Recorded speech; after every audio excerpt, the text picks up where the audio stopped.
Okay, so garden bed from end of June, and a lot has happened. So we'll start out here. This is the last cabbage in here. It's getting a little bit, I think that might be some sun damage happening, but it's still nice and firm. Keep trying to leave it because I want to let it grow, but I think I'm going to cut it tomorrow before we head out of town so it doesn't bolt. Then I'm going to pop that little guy in its place, which is a sugar baby, so it's a bush type melon. Hopefully that'll be a good spot for it. And I've got an opal basil, and these guys are just like not growing. I think maybe they haven't been getting enough sun. Cucamelon. Or also because the weather's been super weird. And then all along here, these are my green zebras. And this one in the middle, accidentally, I thought I was pruning, and I think it got the growing tip. It started forking, and I cut it off thinking that was just like the armpit growth. And I think it made it stop growing, but that forced it to start ripening its tomatoes.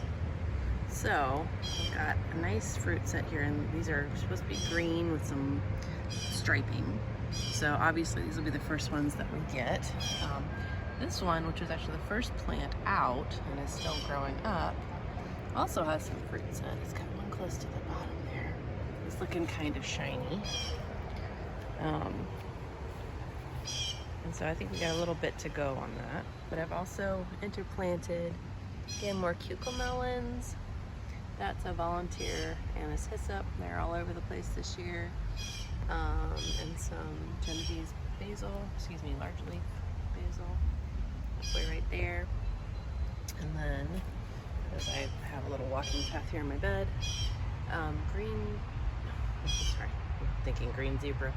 And that is more English thyme, celery, first one I put out, and it's struggled a little bit. And then this is a more recent transplant. It seems to be doing okay, growing a little faster. And then these I just put out yesterday because I'm trying to empty out the greenhouse, and you can see I've had some critters come in and dig them up. I put in another round and they've all but disappeared because the critters dug them under. So this was the first round of paprika peppers that I put in here, and they're not doing great. They've gotten eaten up. And this is our black beauties. Again, almost to the top of the trellis. Just starting to flower. Oh boy. And back out here. And then this is a Roma that I'd had in the greenhouse and I dug up, so it's kind of small, a little bit sad, but they started putting some fruit. Beans, we got a couple different types of beans, and we've got multiple rounds of beans in here. I think that is the dragon tongue bush bean. They're all supposed to be bush variety. That might be the blue lake. I could be wrong. Partly because I put in one round of beans, this guy, in between the brassicas, letting them grow up, and they've just been decimated by the critters. So I planted another round, and then some of these are still kicking, and I just can't pull them out because that's how I do. And then here's some New Zealand spinach. I just transplanted those out, and those have been here for maybe a week or two longer. They're supposed to be sort of heat-tolerant greens. And then I put out the paprikas that I've been holding in the greenhouse. Those are the biggest ones.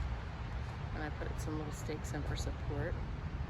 And this is a purple pepper that also is in the greenhouse. This one that I dug out because it was getting killed. So we'll see if it's big enough to live now. Some onions that I probably need to pull up. More purple basil, bean plant. And then here's some more. Oh, hi, comrade. Here comes kitty friend who's not supposed to be in the backyard. No, don't do it. These are poblano peppers. I hear you. Just transplanted these out. Same thing. And here's the deal.